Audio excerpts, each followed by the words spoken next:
U.S. Election 2024. Trump promises a bloodbath if he loses. At a rally in Ohio, Trump brought up the topic of auto production. Responding to Obama's threats of political violence, Biden's team criticized him. Ohio's Vandalia. On Saturday, former President Trump threatened a bloodbath in the event that he does not win re-election in November. Trump made the remarks at a rally in the area while raising the prospect of a worsening trade war with China over the production of automobiles. In the run-up to Tuesday's Ohio primary, the rally's organizers hoped that attendees would cast ballots for Republican Senate candidate Bernie Moreno, who received Trump's endorsement in December. "You and I are friendly, President Xi, but he knows how I handle situations if you happen to be listening.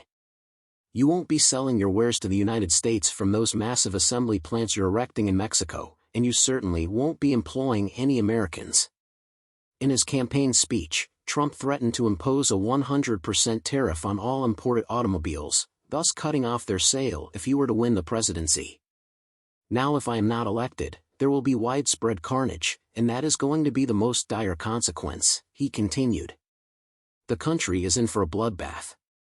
It won't even begin to cover that. Those vehicles, though, will not sell. Building enormous factories is what they're doing. I don't think this country will ever have another election if this one isn't won," he continued later. Trump campaign spokesperson Caroline Leavitt told NBC News that Biden's plans will produce an economic carnage for the auto industry and auto workers in reaction to the remarks made by the former president. In response to Trump's comments, a representative for President Joe Biden's campaign, James Singer, released a statement that highlighted the fact that former Vice President Mike Pence has stated his intention not to support Trump's re-election campaign. "This is the real Donald Trump, a defeated candidate who, instead of reaching out to a more diverse base of voters, intensifies his calls for political violence," Singer remarked.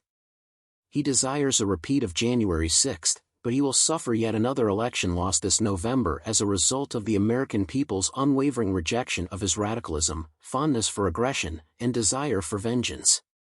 The former president rose and saluted beside the lectern before he spoke, with the inmates' J6 choir playing "Justice for All" over the loudspeakers. The inmates are awaiting trial for their roles in the insurgency. Once again, he used the term hostages to describe the inmates doing time for their roles in the attack on January 6.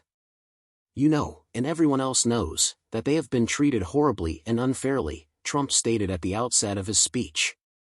"We will rescue our country and treat those incredible patriots with the help of the people, and we will begin working on that the day we take office."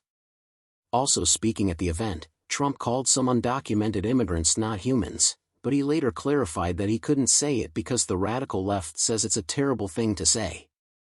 According to Trump, additionally, he urged Catholics to reject Biden's candidacy.